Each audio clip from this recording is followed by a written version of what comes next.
Please welcome Cathy Bessant, Chief Operation and Technology Officer, Bank of America Corporation.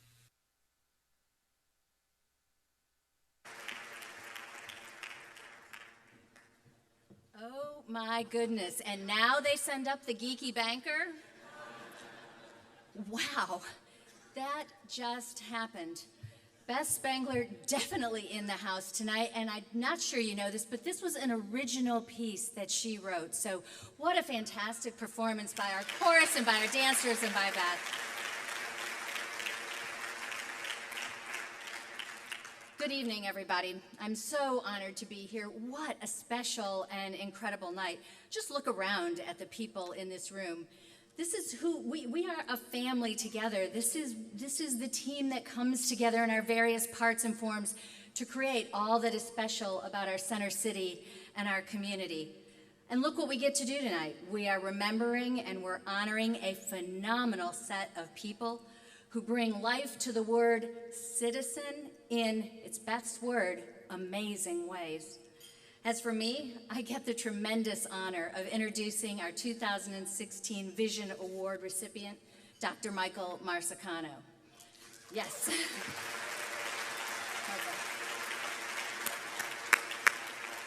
Now, Michael, before I dive into this, I need to remind you of something that I've said to you before. If you look through the list of previous recipients, some of whom are here tonight, I had the great pleasure of sitting next to my friend Harvey Gant, a previous Vision Award recipient. If you look at their names, you will notice that many of them have done some of their best and most important work after receiving the Vision Award. And Michael, this is not your swan song. We are counting on you for a whole lot more.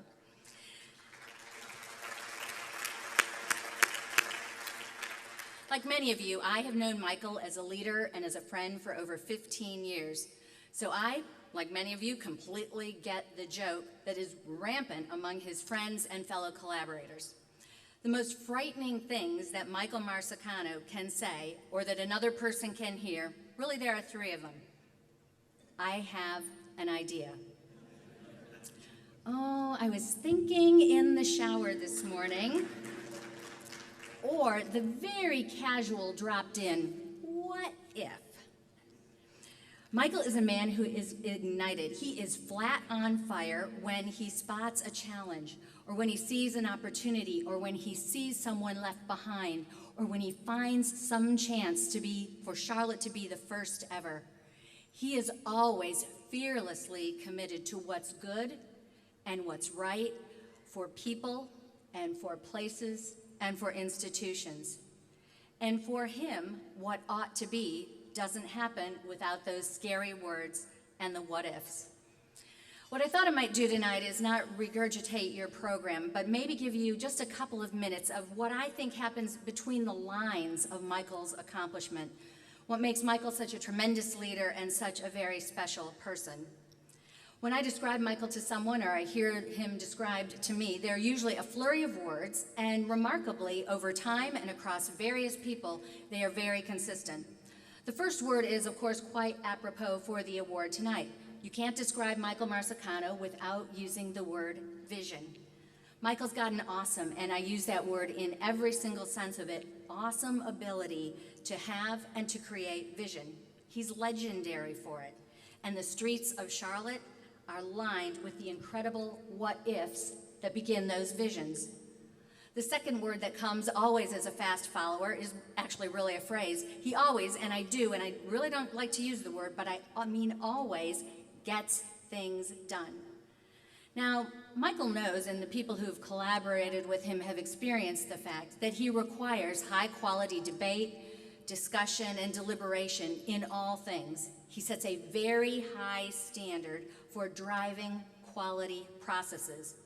But he judges himself, he holds himself accountable for getting results, no matter the odds.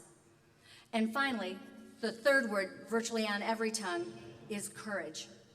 It is in fact impossible to separate this man from that word. Michael has true courage, the rare kind that emboldens not only his own ideas, but inspires by action, the ideas and the achievements of others. The examples of his vision, of his results, and his courage, since he came to Charlotte 27 years ago, Michael has helped to raise more than $3 billion in philanthropic giving.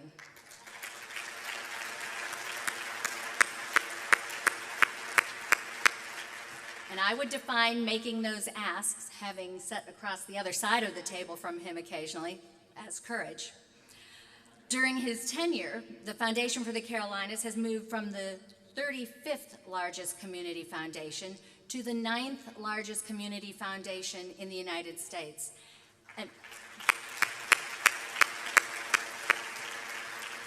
And Michael did it like he does everything else. He did it right. He did it by bringing together quality people and building world-class management teams every single step of the way. That's results. Dr. Marsicano, as I'm now going to call him, has been involved in the creation of cultural and civic institutions all over the Center City, including the McCall Center for the Visual Arts, the Mint Museum of Craft and Design, the Beckler, the Gant, the Charlotte Ballet, the Symphony, and of course, the Carolina Theater. And that takes vision. Michael's leadership, his influence, and his passion throughout our region is broad and very deep, and serves as what I like to think of as a real, true north for who we are and what we aspire to be as a community. In creating the foundation headquarters, an incredible accomplishment in and of itself, and in envisioning the Lusky-Gorelick Center for Philanthropy and the Robinson Center for Civic Leadership, Michael was making a very powerful statement about what he thinks it takes to come together to create a special outcome. These are Michael's own words. We are creating here a civic hub, a living room, a home for the community to convene. Not surprising when you know the man that the idea of citizenship, a home and family and community all come together as one. Also noteworthy, Michael's amazing, again, ability to bring a broad and diverse group of people together in pursuit of the greater good. And many times when we say broad and diverse, we mean people that may not at the outset even agree on what's right. But Michael brings them together to plan and to partner and to innovate and to take action, to nourish economic opportunity and social mobility throughout Charlotte. Think about this element of his already rich legacy. Project Lift, Away Home, the Charlotte-Mecklenburg Opportunity Task Force, the Community Catalyst Fund, and the North Tryon Vision Plan. Again, just to name a few. Absolutely no discussion of Michael Marsicano is complete without a shout out honoring his family. Every single idea that Michael has had that is great has had, I was talking with Leslie at its core. Leslie Marsicano is a graceful and gifted leader in her own right, and they make a very dynamic duo.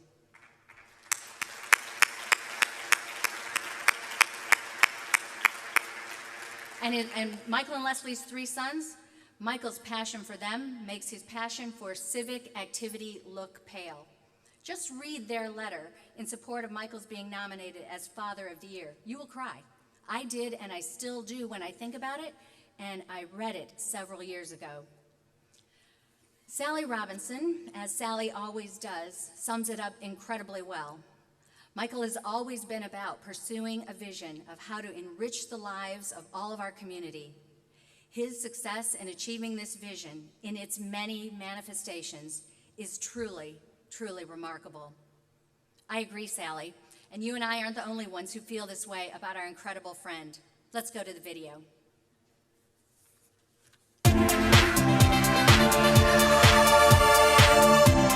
His fingerprints are on so many worthy projects in our city.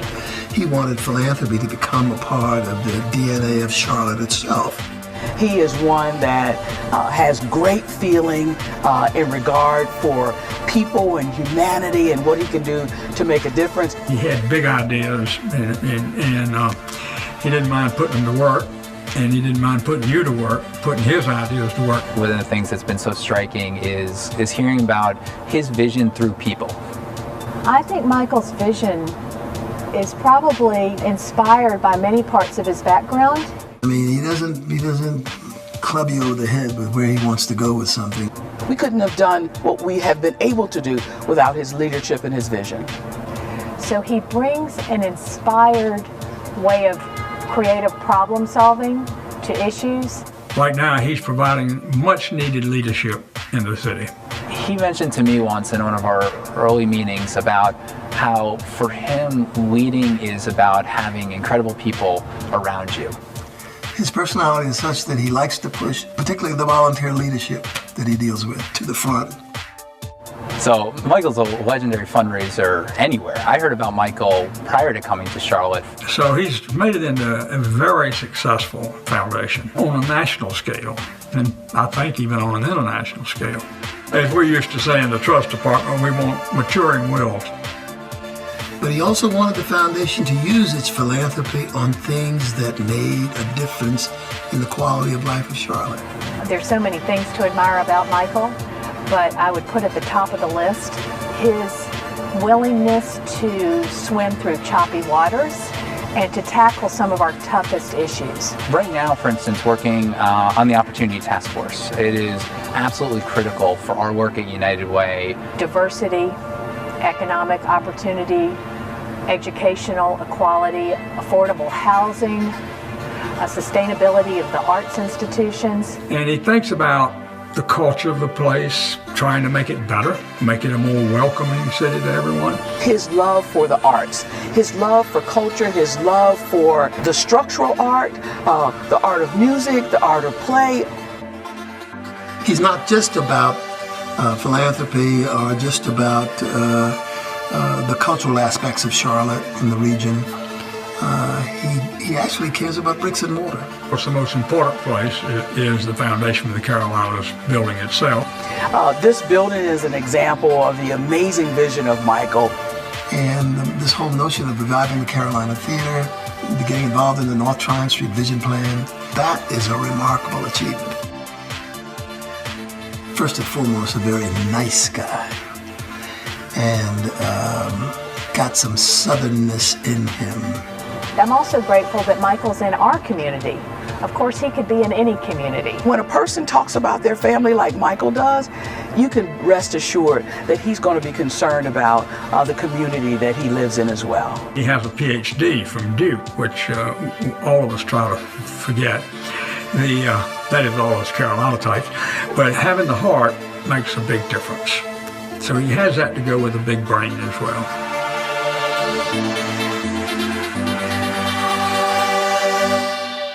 Gentlemen, our 2016 Vision Awardee, Dr. Michael Marsicano.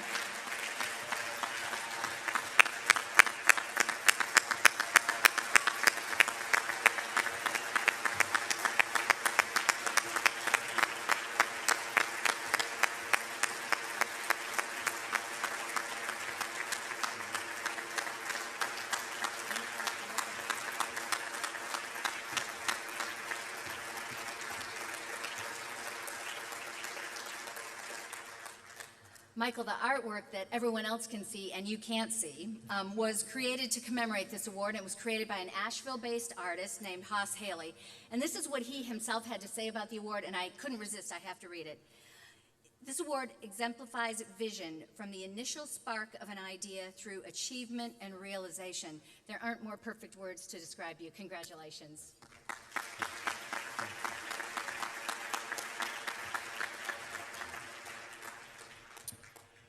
Good evening. Wow. Thank you for this distinguished honor, made all the more so by good friends who have shared in its presentation.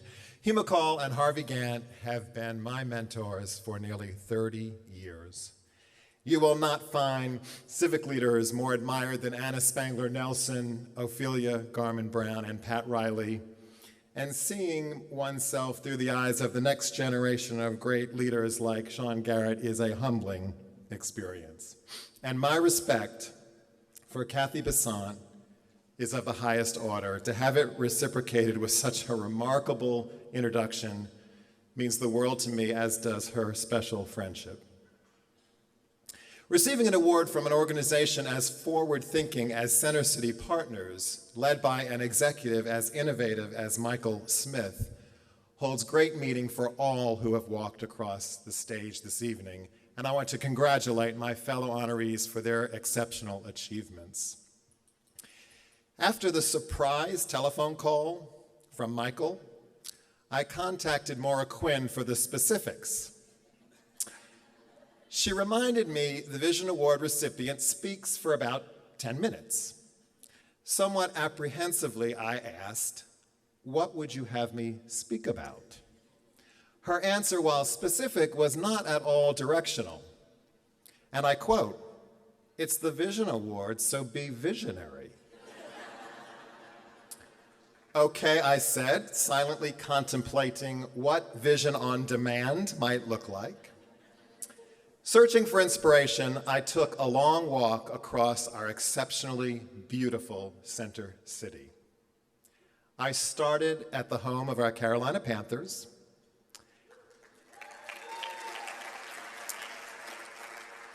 Having grown up in New York, I was reminded downtown Manhattan doesn't have a professional football stadium, nor a baseball stadium one block away, with a Romare Bearden Park just across the street. The park one block from an exceptional arts campus, which is a stone's throw from a major convention center, the convention center contiguous to a motor sports museum, the museum only 2 blocks away from an expanding aquatic center, and right down the middle of it all is Light Rail. The amenities we have placed in such a compact area of land we call Center City are stunning. And my walk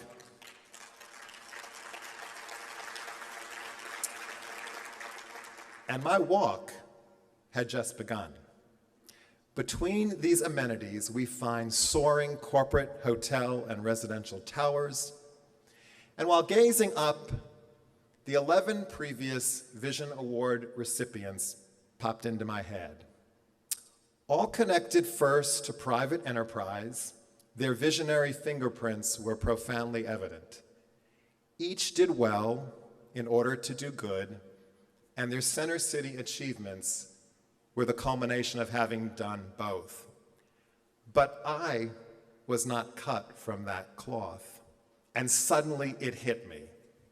How great an honor to be the first nonprofit sector Vision Award recipient.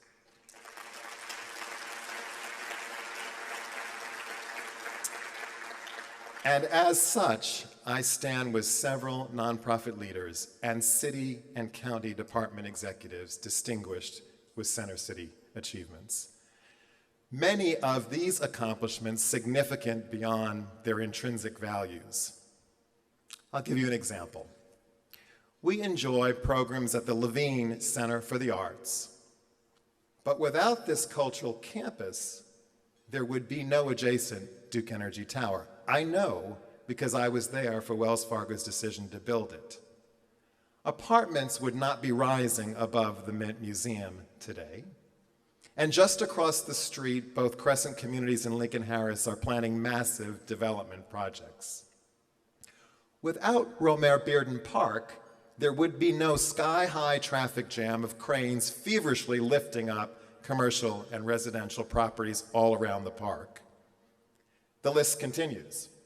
Bank of America strategically joined at the hip to the Blumenthal Performing Arts Center. It, a block away from the epicenter, owing its success to the city-financed basketball arena just across the street, which is only 2 blocks away from the First Ward Park. It, a prerequisite for Daniel Levine's huge private sector development. And even plans for a restored 1927 Carolina Theater at Belk Place have attracted the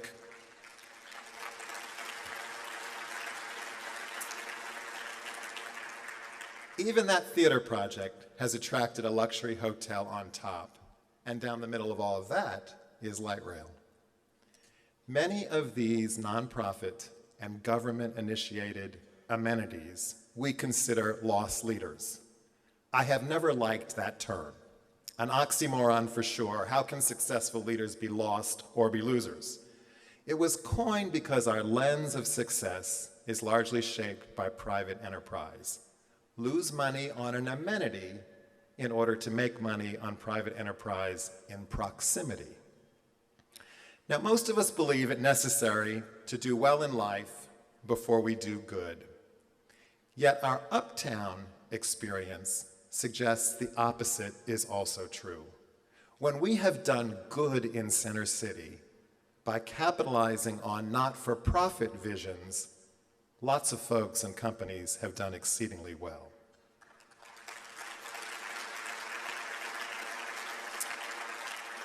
We all know where you find people magnets, you will find profits to be made. NYU professor Claire Gaudiani maintains America is generous because America is not generous because it is wealthy. Rather, America is wealthy because it is generous. So could the development of Charlotte Center City be proof positive of her hypothesis? At this point, I have enjoyed walking past Discovery Place, 15 feet from the main library, which is adjacent to Spirit Square Center for the Arts, across the street from the Levine Museum of the New South, the museum 1 block from Imaginon, which takes us back to the First Ward Park across the street, and on the other side of the street is UNCC.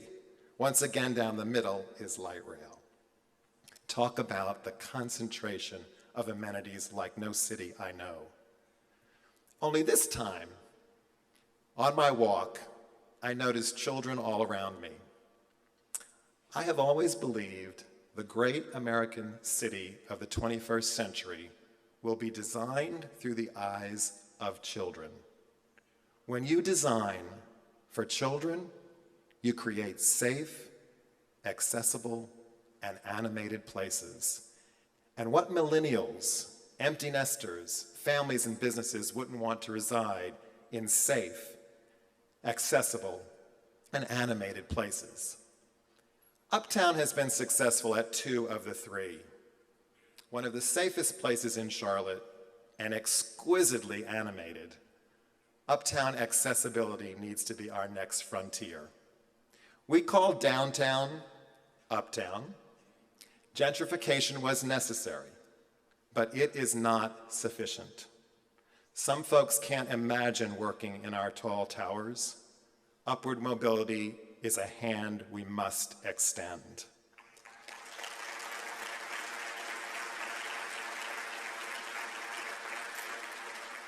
Others may work uptown, but can't live and play here. We need mixed income housing and affordable housing, not on the sidelines, but in the center. Center City has become more bicycle friendly, but pedestrian friendly beckons us. Some of our centrally located one-way roads serve as commuter arteries through Uptown rather than thriving streets in Uptown. Which shapes and colors of accessibility should we pursue? While the North Tryon Vision Plan will give us a roadmap, I believe we need only walk through Center City holding the hand of a child and listening intently for the answers. Well, now I'm back home at my Uptown apartment. The 11 previous Vision Award honorees are still top of mind. I know each of them well. Truth be told, their visions for Uptown were not single-minded epiphanies. Rather, they drew on good ideas and innovative thinking from those around them. Collective wisdom, coupled with their own sparks of creativity, ignited these great visions. This is what I love about Charlotte. We look for vision wherever we can find it. Anyone with a good idea has an expectation influential leaders will jump on the best ideas. At the foundation, I have been privileged with extraordinary access to great ideas across public, private, and nonprofit sectors. I'm blessed with access to extraordinary people whose generosity can help bring great ideas to life.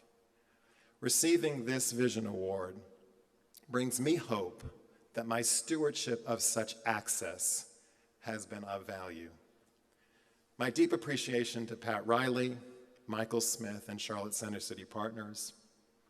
My thanks to exceptional foundation board members and a dynamic professional team, all typically way ahead of me in their thinking. Too often I get credit for their work. And at home, my fabulous wife, Leslie, patiently listens to thousands of harebrained ideas for every one worthy of pursuit. If they don't get past my insightful wife, as Cathy said, they don't see the light of day. She's always spot on. It has been said, in front of every great woman, there's some guy picking up an award.